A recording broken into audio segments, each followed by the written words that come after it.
So let's start a little bit kind of from the way things used to be.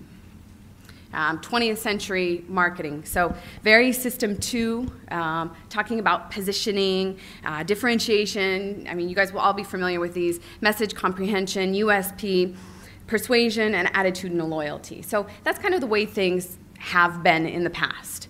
The way things are moving and the way that kind of we feel they should be already, even though it does take time, is really you know, talking around things much more so around system 1.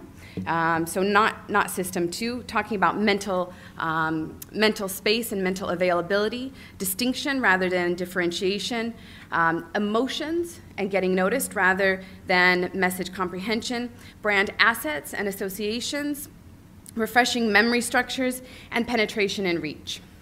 So that's essentially kind of the difference of how things used to be versus how things should be kind of moving in the future. And when you think about it, actually, people as individuals, when it comes to brands, we actually hate to think. Yeah?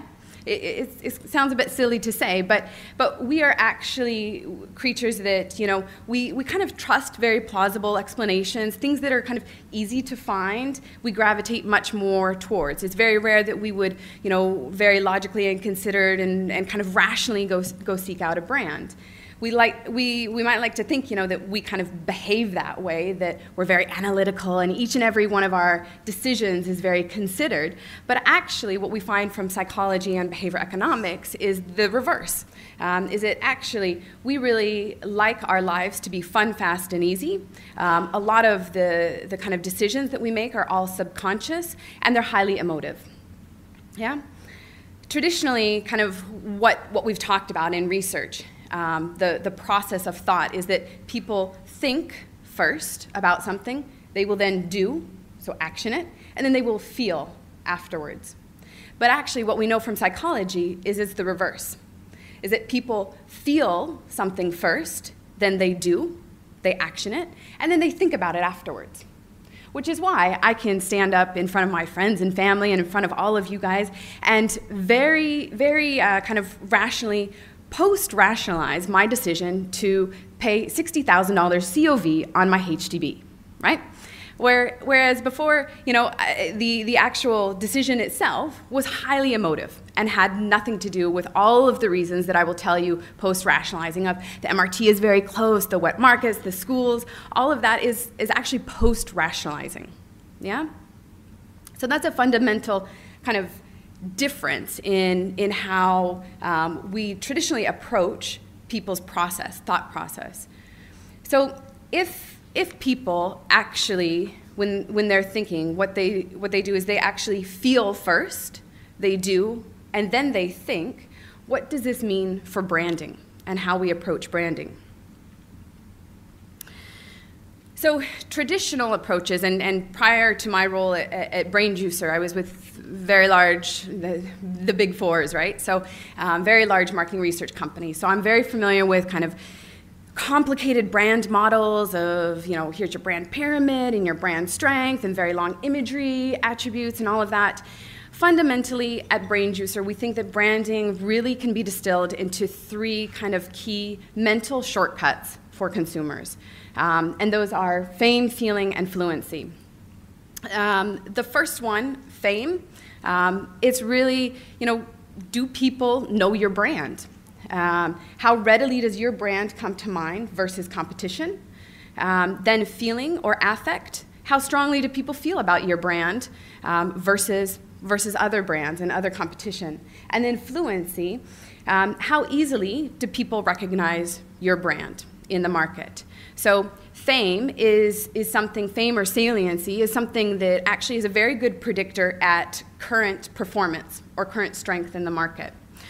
So obviously if you're strong, you will likely be a famous brand, and you will be a very salient brand. Feeling is actually, feeling or affect is a very good indication about future performance. So a lot of the times we find that there are small niche brands, but actually people have a very strong emotional connect with them. So they are much more likely to grow very quickly in the future. So that's a very good indication about future performance. And then fluency or distinctiveness, it's all about kind of supporting the other two. So supporting the fame and the feeling, making sure that people know exactly what your brand stands for and that your brand has distinctive assets. Yeah? So we'll go through each of these in a little bit of detail.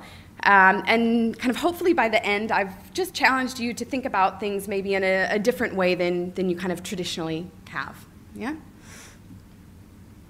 So fame is the first one. For each of these, I'm gonna give you guys some poems. I'll help you and read them out loud. But they're actually from we recently turned 15, so we were very excited and kind of printed out this birthday booklet of the top 15 kind of poems that we would really recommend for marketeers to take into consideration. So this one is focused around fame. So aim for fame, and fortune follows. If brands come readily to mind, then profit won't be far behind. All around the world, the rule's the same. Your only objective, aim for fame. When your brand needs that fame ignition, you cannot rely upon cognition. Replace your message with pure emotion and really kick up a commotion. Yeah. So being present in people's subconscious mind is actually incredibly more valuable than being in people's cognitive mind or kind of conscious mind. Simply put, you know, the brand that most readily comes to mind in the category is actually going to be the most famous brand and the most salient brand. To stay famous, brands actually, they still need to be in touch with the consumers and still need to know how they're behaving, where they're shopping. They need to be available. So really the key is being salient in people's subconscious mind and being available. Yeah? So the next question you're going to ask me is, Maria, so that's all well and good. How do we penetrate the subconscious of our consumers' minds, right? So you guessed it. The next one, make them feel something and feel something good. So here's our little poem on feeling. Seduction, not persuasion, is the swiftest route to fame and fortune. Speak to the heart, don't bother the brain. A 5-star ad needs 5 times the gain.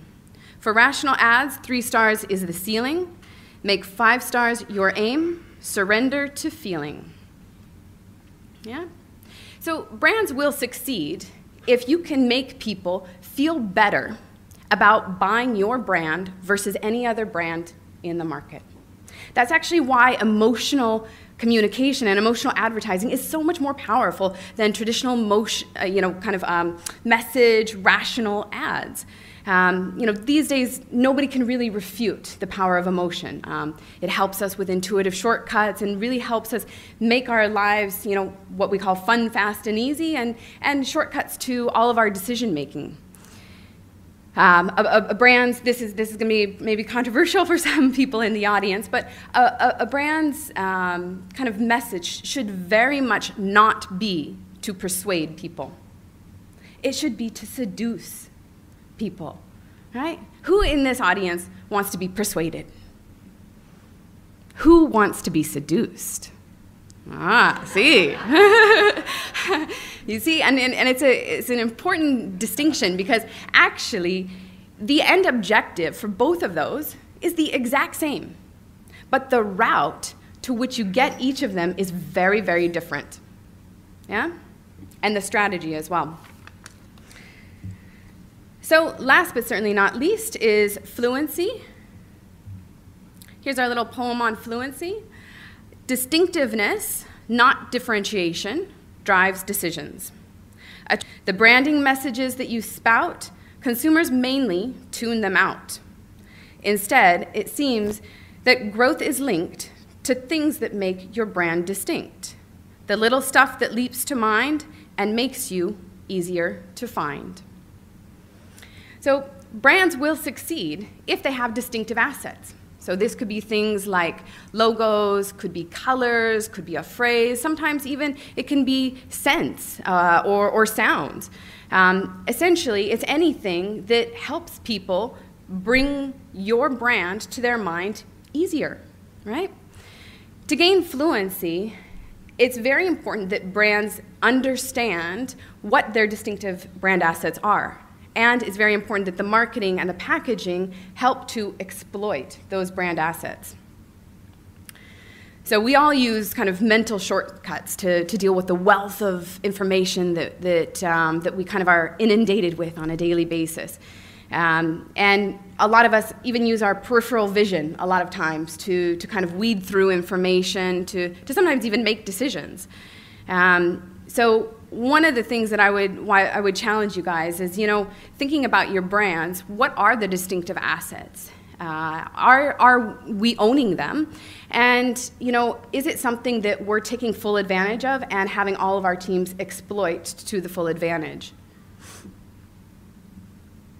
So, instead of the kind of more traditional branding approaches of pyramids and brand strength and imageries and differentiation, things like that, things that are based on kind of cognition, recall, persuasion, we would really challenge you to think about brands differently, to think about brands the way consumers think about them.